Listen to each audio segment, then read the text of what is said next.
Welcome to part 2 on the irrigation installation here at Highlands Falls. I'm Fred Garish, Golf Course Superintendent. I want to talk a little bit about what happens next in the irrigation installation. First step we do after we've planned everything for the irrigation is we go out there with tape measures and mark exactly where the sprinkler heads go.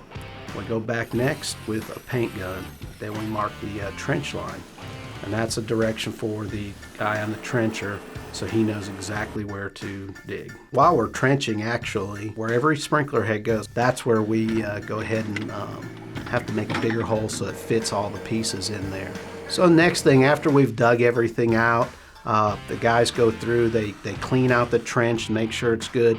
Sometimes, however, we hit rock. If the rock's soft enough, we'll actually sit out there with jackhammers and have to work it out. Guys kind of like to have a little bit of a competition doing that, so it makes it a little fun. Who's the tougher guy that can do it the longest? But right now, because of the construction, we have a big machine out here. It's fitted on an excavator. We can use that in times when we need it. We go out there and we have to clean the trenches out, make sure they're all smooth.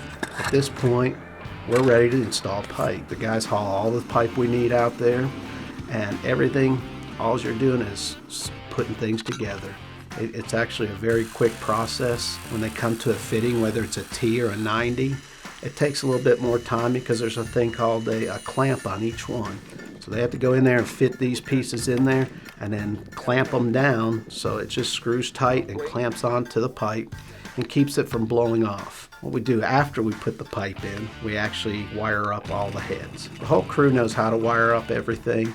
So you have a crew that goes and wires all the heads. They have to make all the connections. Another crew's out there tidying up the wires. So what they do is take a piece of tape and wire the bundle around so the bundle stays nice and neat throughout the trench. The next thing to do is we're going to backfill the trench.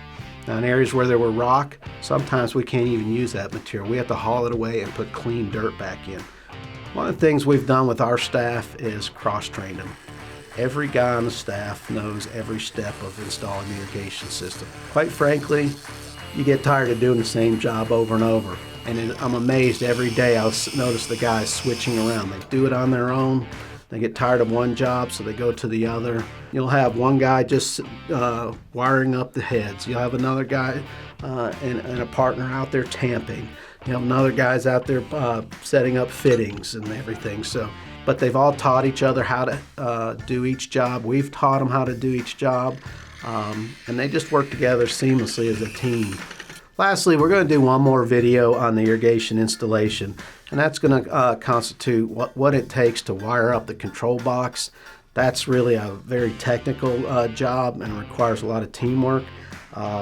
Also, how we actually set the heads and actually adjust everything.